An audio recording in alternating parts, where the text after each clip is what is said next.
বিষ স্যালাইন কাণ্ডের মধ্যেই ফের বিপত্তি। এবার স্যালাইনের মধ্যেই মিলল ছত্রাক। হাসপাতাল থেকে কেনা স্যালাইনের ভেতরে ছত্রাক রয়েছে। নার্সদের নজরে আসে ছত্রাকযুক্ত সেই স্যালাইনের এমনকি ব্যাচ নাম্বারটুকুও নেই। ভুল হয়ে গিয়েছে, দায় সারা উত্তর ওষুধের দোকানের ম্যানেজারের। মেডিকেল কলেজ হাসপাতালের এই সেই ওষুধের দোকান, ন্যায্য মূল্যের ওষুধ দোকান। আমি কথা বলার চেষ্টা করব। এটা কথা বলুন, এই যে স্যালাইন এত বড় ভুলটা আপনারা করলেন কি করে? স্যালাইনে ফাঙ্গাস, স্যালাইনটা আমরা দিইনি এতদিন, যেহেতু আজ সকালে উনি এসছে আছে যখন, তাহলে একটা দুটো দেখলাম ঠিক আছে, তবে তার মধ্যে যে চারটে চেয়েছে, চারটার মধ্যে চারটে তুলে নিয়ে দিয়েছি।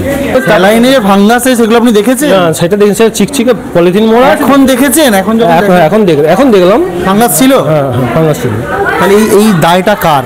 এই ভুলটা কার? ভুলটা আমারই হয়েছে। আমি যেহেতু আমি চিকচিকে যদি পলিথিনটা কেটে যদি আমি দেখতাম, তাহলে আমার ওটা তাহলে দিতাম না। আজকে যদি রোগীর কিছু হতো তার দায় কে নিত? আপনি? সেটা আমার কপাল, যদি কিছু হলে আমার সেটা ভাগ্য যে আমি আমার জন্য। ভাগ্যের দোহাই দিয়ে আপনি কাটিয়ে যেতে পারেন? এইগুলোই স্টকে রয়েছে, দেখি এখানেও তো ফাঙ্গাস।